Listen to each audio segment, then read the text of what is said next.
اور دوسرا بڑا معاملات کی لائن کا گناہ جسے انفارچونیٹلی کوئی گناہ ہی نہیں سمجھتا وہ ظلم ہے. اور ظلم کی شکلیں ہیں, کئی شکلیں ہیں ظلم کی. لوگوں کے حقوق کا نہ دینا, لوگوں کے حقوق سے حق تلفی, اور حق تلفی میں سب سے بڑا ظلم میراث کا نہ دینا ہے.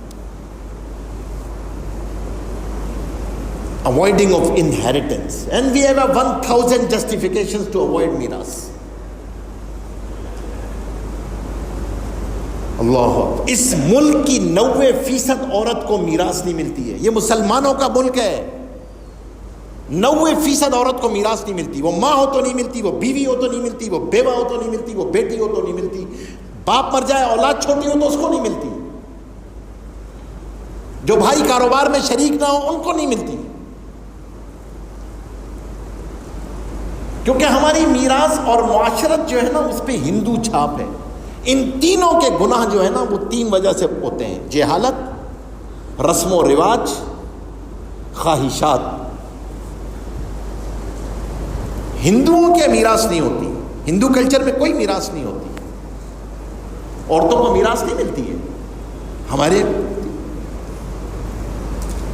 دیندار گھرانوں میں, حج عمرہ کرنے والے گھرانوں میں جو حرام داخل ہوتا ہے نا وہ میراث نہ دینے کی وجہ سے داخل ہوتا ہے.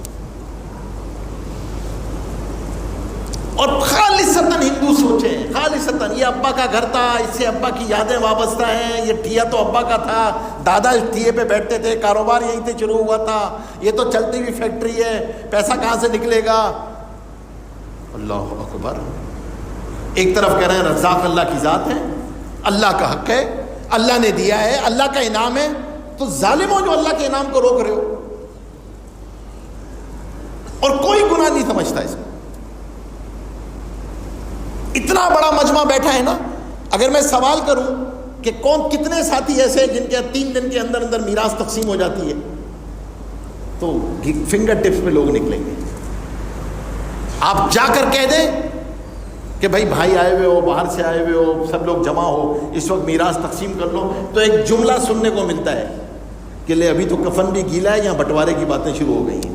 یہ خالصتاً ہندو جملہ ہے. اللہ کے واسطے کلمہ پڑھو اگر کسی نے کہا ہے, اس کا اسلام سے کوئی تعلق نہیں ہے.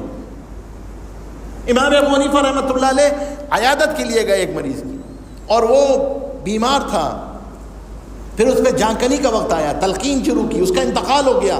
ایک موم بتی جل رہی تھی ساتھ ہی, فوراً بجھا دی اور اعلان کیا کہ بھائی کوئی موم بتی لے کر آؤ. تو انہوں نے بولا حضرت یہ جل تو رہی تھی. فرمایا یہ تو اس کا حق تھا, انتقال ہو گیا تو اب تو یہ ورثہ کا حق ہے, میں نے تو اجازت نہیں لی اس موم بتی کی. موم بتی جل رہی تھی. یہاں فکر ہی نہیں ہے اور کسی کو احساس نہیں. اللہ کے واسطے توبہ کرو بھائی اگر میراث نہیں دی ہے. یہ ایسا حرام ہے جو گھرانوں کو اجاڑ دیتا ہے, اولاد نافرمان ہوتی. حرام کسی کو راس نہیں آتا, کسی کو راس نہیں آتا. یہ تھانوں کی نظر ہوتا ہے, عدالتوں کی نظر ہوتا ہے, اسپتالوں کی نظر ہوتا ہے. اور پھر ایموشنل بلیک میلنگ ہے. اللہ کے بندے کہ یا تو بھائی لے لو یا مال لے لو. کہاں چلی گئی غیرت؟ اور مسلمانوں کے اللہ, اسلام, حج, عمرہ سب کچھ. اور پھر دوسرا بڑا ظلم وہ ہے لوگوں کے حقوق ادا نہ کرنا, قرض ادا نہ. آپ سوچو نا, اللہ اکبر, شہید کا خون کا قطرہ زمین پہ گرتا ہے, ہر گناہ معاف ہو جاتا ہے, قرض معاف نہیں ہے, قرض معاف نہیں ہوتا. حیات طیبہ میں حضور پاک صلی اللہ علیہ وسلم نے ایک مرتبہ جنازہ پڑھانے سے انکار کیا ہے, اور وہ مقروض کا جنازہ ہے. ہمارے یہاں تو اللہ معاف کرے یہ بھی کوئی اسکل ہے کہ پیسے دبا کے رکھنے چاہیے سپلائر کے, سودا چلتا رہتا. یہ بھی کسی نے سپلائی چین کی اسکل بتائی ہے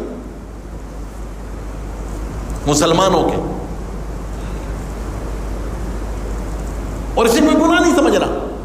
بھائی انتقال ہو گیا, لوگوں کے حقوق ذمہ رہ گئے, تنخواہیں نہیں دی ہوئی ہیں. اللہ اکبر. میرے ساتھ تو اس دفعہ میں نے ہر دفعہ اس مذاکرے میں اس واقعے کو آتا ہے دل خراش واقعہ میرے ساتھ پیش آیا. 9-10 رمضان کو کچھ لوگ ہمارے پاس دارالعلوم میں آئے اور انہوں نے آ کر دارالعلوم میں کہا کہ جی آپ سے کوئی مسئلہ پوچھنا ہے. تو میں نے کہا بھائی دارالفتہ چلتے ہیں. کہنے نہیں آپ بتا دیں, کسی نے بتایا آپ کا کہ آپ مسئلہ.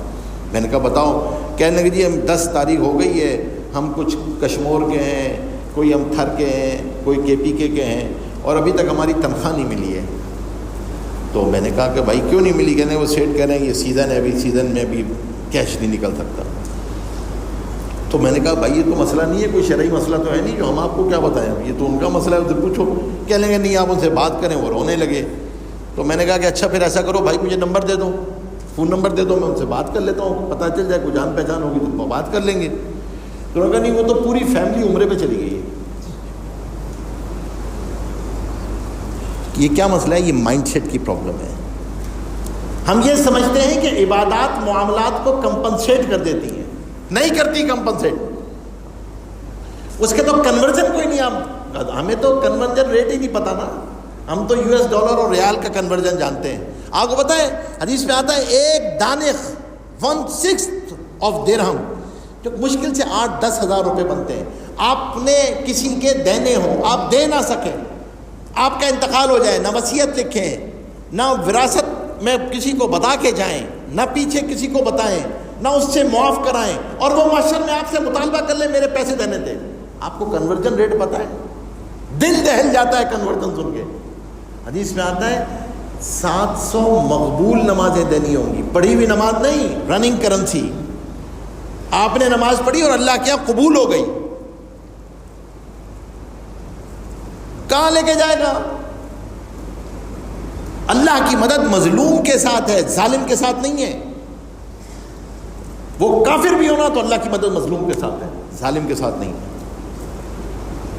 اللہ کے واسطے, اللہ کے واسطے میں آپ سے یہ رمضان ہے, خدا کے واسطے اپنے معاملات کی صفائی کریں, آئیڈینٹیفائی کریں ایسٹس کو, چیزوں کو کلیئر کریں, کلیئرٹی لے کر آئیں.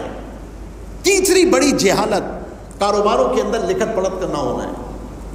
کوئی لکھت پڑھت نہیں ہوتی ہمارے یہاں. ہمارے یہاں ایک بہت بڑی چھتری ہے, اس کو کہتے ہیں انویسٹمنٹ. وہ بھائی کیا ہوتی ہے انویسٹمنٹ؟ قرض دیا ہے انویسٹمنٹ, پارٹنرشپ کی انویسٹمنٹ, ادھار بیچا ہے انویسٹمنٹ, سب انویسٹمنٹ ہے. Ignorance is no excuse, neither in this world nor in آخر. جہالت عذر نہیں ہے. بھول گیا اللہ معاف کر دیں گے, سیکھا نہیں, اس کی معافی نہیں ہے. سب سے بڑی بے برکتی ہے کہ ہمارے ہاں لکھت پڑھت ہوتی ہی نہیں ہے. صحابہ فرمایا کرتے تھے تعاشروک الاخوان تعاملوک الاجانب, بھائیوں کی طرح رہو, معاملہ اجنبیوں کی طرح کرو, لکھو. ہمارے یہاں ہی نہیں. ہمارے شیخ فرمایا کرتے تھے مفتی صاحب, جس جگہ لکھت پڑھت کی سنت مٹتی ہے بے برکتی کا آغاز ہو جاتا ہے. ہمارے یہاں ہے ہی نہیں کوئی. اولاد کو شامل کرتے ہیں تو نہیں لکھتے, کوئی مشترکہ کاروبار شروع کرتے ہیں تو نہیں لکھتے. کوئی لکھت پڑھت نہیں ہے. معاملات کی لکھت پڑھت ہوتی ہی نہیں ہے. نہ کسی سے پوچھتے ہیں نہ کسی کو دکھاتے ہیں. کاروبار شروع ہو گیا ہے. میں ابھی پچھلے دنوں ایک آڈٹ کر رہا تھا, تو ایک کمپنی تھی, اس کے وہ ایکسپورٹ کر رہے تھے, گارمنٹ ایکسپورٹ کرتے تھے, والمارٹ کو, زارا کو, جیسی پینی کو. تو میں نے زارا کا ایگریمنٹ اٹھایا, اور وہ بائر ہے, خرید رہا ہے آپ سے کپڑے. 50 صفحے کا ایگریمنٹ تھا اس کا, 50 صفحے کا. کاج ایسا ہوگا, یہ ایسی ہوگی, یہ ہر ایڈورس سینیریو کی پروبیبلٹی اس کے اندر لکھی ہوئی تھی. اچھا, انہوں نے اپنے خاندان میں 4 لوگوں سے 1-1 کروڑ روپیہ لیا ہوا تھا انویسٹمنٹ میں. وہ سارے ایگریمنٹ جو ہے نا 4 لائن کے تھے. 1-1 کروڑ روپیہ لیا تھا, 4-4 لائن کا ایک پرچہ لکھا ہوا تھا. کیوں؟ کیونکہ اسے کوئی دین نہیں سمجھتا, اسے دین نہیں سمجھتا کہ یہ سنت مٹی ہے, حکم ٹوٹا ہے, کسی عالم کو نہیں دکھایا ہے. اور پھر اسی طرح بہت بڑی توبہ, اللہ کے واسطے میں آپ سے کہتا ہوں, معاشرت کی لائن میں, معاشرت کی لائن کا سب سے بڑا گناہ وہ ماں باپ کی نافرمانی ہے. سب سے بڑا گناہ ہے یہ, ماں باپ کی نافرمانی. اللہ کی اس رات میں بھی توبہ قبول نہیں ہے. ماں باپ کا نافرمان توبہ نہ کرے تو اس رات میں بھی دعا قبول نہیں ہے. پھر رشتے ناطے توڑنے والا، بہن بھائیوں سے ناچاکیاں، اس رات میں بھی دعا قبول نہیں ہے اگر توبہ نہ کرے۔ معاف کرو، اللہ کے واسطے معاف کرو، دل صاف کرو۔ اور تیسرا بہت بڑا گناہ معاشرت کی لائن کا، وہ اولاد کی تربیت سے غافل ہونا ہے۔ مفسرین نے لکھا یہ قتل اولاد ہے، قتل کرنا ہے اولاد کو۔ آپ سے نہیں سوال ہوگا، کوئی سوال نہیں ہے معاشر میں آپ سے کہ آپ نے اپنی اولاد کو IBA میں پڑھایا، لمس میں پڑھایا، RMIT میں پڑھایا، اسٹینفرڈ میں پڑھایا، ہارورڈ میں پڑھایا، موناش میں پڑھایا۔ یہ سوال نہیں ہے آپ سے۔ آپ سے سوال ہے آپ نے اپنی اولاد کو انسان بنایا تھا، اللہ کا تعارف کرایا تھا، نبی کا تعارف کرایا تھا، اہل بیت کا تعارف کرایا تھا، تعلقات نبھانے کا سلیقہ سکھایا تھا، ادب سکھایا تھا، صبر، شکر، معافی سکھائی تھی۔ یہ آپ سے سوال ہے اور کسی سے سوال نہیں ہے۔ معاشر کے میدان میں ماں باپ سے پہلے حساب کتاب ہوگا، اولاد سے بعد میں حساب کتاب ہوگا۔ اللہ کے واسطے یہ آپ کے ایسٹ ہے، انہیں خود لائبلٹی میں مت پارک کرو۔ اور ہم نے تربیت حوالے کی ہے سوشل میڈیا کی، اللہ معاف کرے۔ گدھ ہے وہ گدھ، وہ پہلے اولاد کو مارتا ہے پھر مردار کھاتا ہے۔ دنیا نے ہاتھ جوڑ لیے، دنیا نے معافی مانگ لی، دنیا نے ہاتھ پکڑ لیے کہ خدا کے واسطے بچوں سے واپس لوئیے۔ UK نے لا بنا دیا، آسٹریلیا نے لا بنا دیا 16 سال کی عمر سے، سویڈن نے لا بنا دیا۔ Sweden was the first country, پہلی ملک تھا سویڈن جس نے ٹیبز، موبائل سب دیے تھے، اور آج پہلا ملک ہے جس نے پابندی لگائی ہے۔ اور وہ تو سائیکالوجسٹ پابندی لگا رہے ہیں، شارٹ ٹرم میموری جا رہی ہے، ڈیمنشیا اسٹارٹ ہو رہا ہے، نیورونز ختم ہو رہے ہیں، اٹینشن 10 سیکنڈ رہ گئی ہے۔ یہ انسان، اب وہ کہہ رہے ہیں نسل کشی ہے، یہ تو آپ ختم کر دیں گے نسل کو، جنریشن لاسٹ ہو جائے گی۔ آپ انٹینشنلی ڈی ہیومنائزیشن کریٹ کر رہے ہیں، ہمیں اندازہ ہی نہیں ہے۔ ہمارا تو اور مسئلہ ہے، ہمارے تو یہ مسئلہ تھوڑی، ہمارا تو مسئلہ یہ ہے کہ وہ شہوت کے راستے سے آیا ہے، وہ باطل بے حیائی کے راستے سے آیا ہے۔ اس نے تو حملہ ہی ایمان پہ کیا ہے، ٹارگٹ کر کے کیا ہے۔ ہماری آنکھیں بند کر لینے سے بچ تھوڑی جائے گا بھائی کوئی۔ آپ کہتے ہیں اندر میں بچوں کو پڑھاتا ہوں، 2.5 سال کے بچے سے لے کے 60 سال کے لوگوں کو پڑھا ہی رہے ہوتے ہیں، یہی کام ہے ایجوکیشن۔ میں نے ایک PDF میں کہا تو ایک والدہ مجھ سے کہنے لگی کہ مفتی صاحب اس کے فائدے بہت ہوتے ہیں، اس کے فائدے بھی ہیں بہت۔ میں نے بات سخت کی تھی، کہنے لگے اس کے فائدے بہت ہیں۔ میں نے کہا آپ کے بچے کی کیا عمر ہے؟ کہنے لگی 8 سال۔ میں نے کہا ایک بازار ہے، اس بازار کے اندر دکانیں ہیں، پورنوگرافی کی بھی دکانیں ہیں، طوائفیں بھی بیٹھی ہوئی ہیں، کسینو بھی ہے، اس کے اندر شراب بھی بکتی ہے، منشیات بھی بکتی ہیں، ڈرگس بھی بکتی ہیں، حلال بھی ہے، حرام بھی ہے، سب کچھ بک رہا ہے اس کے اندر۔ اس کے اندر مفتی صاحب بھی ہیں، قاری صاحب بھی ہیں، مدرسہ بھی ہے، سب کچھ ہو رہا ہے اس کے اندر۔ آپ رات کو اپنے بچے کو اکیلے اس بازار میں بھیجیں گی؟ دل پہ ہاتھ رکھیں اور بولیں۔ میں نے کہا نہیں۔ میں نے کہا جب آپ انٹرنیٹ، موبائل اپنے 8 سال کے بچے کے ہاتھ میں دیتے ہیں تو آپ یہی کرتے ہیں۔ اب جب حیا کا جنازہ نکلتا ہے، اب جب اقدار کا جنازہ نکلتا ہے تو پھر کیوں رونا آدمی؟ یہ جتنے واقعات ہمارے ارد گرد ہو رہے ہیں کہ آنکھیں کھولنے کے لیے کافی نہیں ہے۔ جس کھیتی کا رکھوالا کھیتی سے غافل ہو جاتا ہے، اس کھیتی کو چڑیاں چگ جاتی ہیں۔ میں ان بچوں کے ساتھ رہ کے نا دل کے آنسو، خون کے آنسو روتا ہوں، اور میں سمجھتا ہوں یہ اورفن جنریشن ہے، یہ ایک یتیم نسل ہے، کسی کے پاس ٹائم نہیں ہے اس کے لیے۔ ماں باپ بھی صرف پیسہ بنانے کی مشین پیدا کرنا چاہتے ہیں، دیٹس اٹ۔ یونیورسٹیز بھی یہی بنانا چاہتی ہیں۔ اچھا انسان بنانا کسی کی ٹارگٹ آڈینس ہی نہیں ہے، تو بنے گا کیسے وہ؟ اللہ کے واسطے اپنے ایسٹس کو آف بیلنس شیٹ میں خود مت پارک کرو، جا کے خود مت آگ لگاؤ۔ اور آخری توبہ جو ضرور رمضان میں سب کو کرنی چاہیے، وہ اخلاقیات کی لائن کی توبہ ہے۔ مشکل باب ہے، اوکھا چیپٹر ہے دین کا، ڈیفیکلٹ چیپٹر آف دا دین، سب کا ڈکھیو اخلاقیات۔ سب سے بڑا جھوٹ، غیبت، تجسس، بے آبرو کرنا، یہ وہ گناہ ہیں جو اجتماعی گناہ ہیں، جھوٹ تو فرمایا ایمان اور جھوٹ ایک دل میں جمع نہیں ہوتے.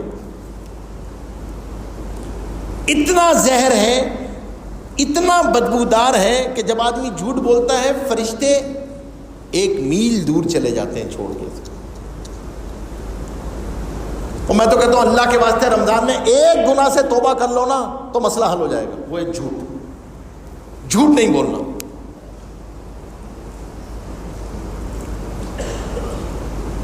بچہ جھوٹا نہیں ہوتا، ماں باپ اور استاد اس کو جھوٹا بناتے ہیں. بچہ تو سچا پیدا ہوتا ہے، آورز کی انویسٹمنٹ کرتے ہیں اس کو جھوٹا بنانے کے لیے. جب وہ جھوٹ بولنا شروع کرتا ہے تو اب جب تک وہ جھوٹ بولتا ہے یہ گناہ جاریہ ماں باپ کے کھاتے میں آ رہا ہوتا ہے. تو اللہ کے واسطے سے توبہ کریں. اور غیبت اس لیے خطرناک ہے کہ غیبت یاد رکھیے گا سچ بولنے کو کہتے ہیں، جھوٹ بولنے کو نہیں کہتے. یہ ہو نہیں سکتا کہ آپ کسی کی غیبت کریں اس کی نفرت آپ کے دل میں نہ آئے، اور یہ ہو نہیں سکتا کہ آپ کسی کے لیے دعا کریں اس کی محبت آپ کے دل میں نہ آئے. تو اللہ کے واسطے غیبت سے بچو، اور اللہ کے واسطے بدگمانیوں سے بچو، بے آبرو کرنے سے بچو. آپ سے میری یہ درخواست ہے خاص طور پہ کہ دیکھو 3 چیزیں ایسی ہیں جو رشتوں کے اندر آگ لگا دیتی ہیں: بدگمانی، جھوٹ، غیبت. یہ رشتوں کے اندر آگ لگا دیتی ہے. یہ ریلیشن شپ کسی بھی نوعیت کا ہونا، پارٹنرشپ کی ریلیشن شپ ہونا تو ختم ہو جائے گی، میاں بیوی کی ریلیشن شپ ہو تو ختم ہو جائے گی، باپ بیٹے کی ہو تو ختم ہو جائے گی. بدگمانی، جھوٹ، غیبت، کیونکہ یہ ٹرسٹ ختم کر دیتی ہے. if the trust is gone everything gone. Trust خریدا نہیں جاتا، ٹرسٹ نہیں خریدا جاتا. if the trust is leadership میں جب بھی ٹرسٹ چلا جائے تو ایوری تھنگ گون. آپ دنیا کی کوئی لیڈرشپ تھیوری اٹھا لیں، if the trust is gone all gone. Trust کیسے جاتا ہے؟ ٹرسٹ بیہیویئر سے جاتا ہے. اللہ کے واسطے اس غیبتوں کو نکالو. اشد من الزنا، زنا سے زیادہ سخت ہے. صحابہ نے پوچھا زنا سے بھی؟ فرمایا ہاں، کہ زانی توبہ کر لیتا ہے، غیبت کرنے والا اسے گناہ ہی نہیں سمجھتا. حضور پاک صلی اللہ علیہ وسلم نے فرمایا کسی کو بے آبرو کرنا، تم لوگوں کے عیب مت تلاش کرو، تجسس میں مت پڑو. جو لوگوں کے عیب بیان کرتا رہتا ہے اللہ مرنے سے پہلے وہ عیب اس کے اندر پیدا کر دیتا ہے. حضرت عمر رضی اللہ تعالیٰ نے فرمایا کسی کو بے آبرو کرنا کعبے کو ڈھا دینے سے زیادہ سخت ہے. یہ لائک یو آر ڈیمولشنگ کعبہ. یہ تو کسی صحت مند معاشرے کی علامتیں تھوڑی ہوتی ہیں کہ ہماری چوپال ہی نہیں جمتی جب تک کسی کی غیبتیں نہ اڑائیں، کسی کی عزتیں نہ اچھالیں، جب تک جھوٹ نہ بولیں. چوپال جمتی ہی نہیں ہے. یہ صحت مند معاشرے کی علامتیں نہیں ہوتی ہیں. ایڈکٹیو ہیں ہم لوگ، ایڈکٹیو ہیں، نشہ ہے یہ. آج غیبت، جھوٹ، یہ سب نشہ ہے. اللہ کے واسطے یہ رمضان ہے، چند راتیں ہیں، توبہ کریں، معافی مانگیں اللہ سے خاص طور پہ. ورنہ میرے بھائیوں اخلاق جو ہے نا، یاد رکھیے گا اخلاق ہی پریزرویٹو ہیں. معاملات، معاشرت، اخلاقیات آپ کی عبادات کا پریزرویٹو ہیں. عبادتیں محفوظ رہتی ہیں. مفتی صوبان میں موسیٰ فرمایا کرتے تھے، ہمارے استاد شیخ الحدیث صاحب فرمایا کرتے تھے مولوی صاحب نیکی کرنا کمال نہیں ہے، نیکی بچا کے لے جانا کمال ہے. جس دن اسرائیل علیہ السلام سے ملاقات ہو نا اس دن اکاؤنٹ بیلنس میں نیکی ہو. ایسا نہ ہو کہ ڈیبٹ کریڈٹ میں سب کچھ ہی فارغ ہو گیا ہو. نگاہ کی حفاظت، زبان کی حفاظت، کانوں کی حفاظت، دماغ کی حفاظت اللہ کے واسطے. یہ رمضان ہے. اخلاق محفوظ ہو گئے تو معاشر کے میدان میں حضور پاک صلی اللہ علیہ وسلم کے سب سے زیادہ قریب وہ ہوگا جس کے اخلاق اچھے ہوں گے. سب سے زیادہ وزنی عمل اچھے اخلاق والے کے ہیں. یہ نماز روزے والے سے بھی آگے پہنچ جاتا ہے. تو اپنے اخلاق کی حفاظت کریں. یہ ہے توبہ، یہ ہے انشاءاللہ یہ توبہ کر لی. اور پھر آخری بات بس یہ ہے کہ اپنے آپ کو ماحول کے ساتھ جوڑے رکھو تو رمضان کی برکات سے محفوظ رہو گے. بس ماحول سے جوڑو، مسجد سے جوڑو، اللہ والوں سے جوڑو، ماحول کے ساتھ جوڑو.